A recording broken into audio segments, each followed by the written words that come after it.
Il y a 3 ans, on a eu cette idée un peu folle, dans laquelle on s'est lancé un peu à corps perdu, mais qui pourtant, après tout, se fait de plus en plus, et c'est une bonne chose, de lancer une revue papier consacrée à la littérature et au cinéma, en lien avec le site qui existe depuis maintenant quasiment 10 ans.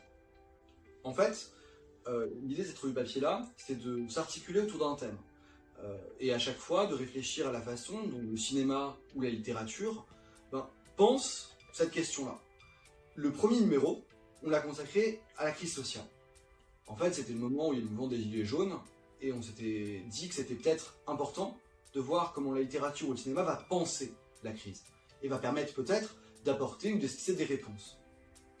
Alors, nos numéros papier s'articulent toujours un peu de la même manière, c'est-à-dire qu'il y a justement une colonne vertébrale qui est le thème, et ensuite, il y a des dossiers, il y a des entretiens avec des écrivains, il y a des recensions, et il y a des illustrations. Le deuxième numéro, c'est un numéro quasiment double. On l'a fait sur l'aventure, et en fait, on l'a fait notamment parce que c'était au moment de la crise du coronavirus, et on avait besoin peut-être aussi, nous, d'éprouver l'idée commune sur laquelle on pouvait voyager, à travers les mots ou à travers les images. Et l'aventure, c'est un thème qui est en même temps très beau, on pense évidemment à la littérature de voyage, etc., mais en même temps qui va nous réfléchir sur nous. L'idée, c'est à chaque fois évidemment de pouvoir tout transformer par un voyage. Cette revue papier-là, elle se propose donc d'explorer en profondeur des thèmes et de faire un peu le point sur la question.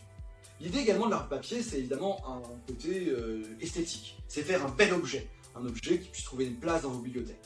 Et maintenant, aujourd'hui où on en est, on va sortir un 3e numéro. Cette fois-ci, ce numéro-là va porter sur la famille, sur les tensions qui sont là au sein de la famille, mais aussi les joies qu'on peut trouver au sein de cet espace-là.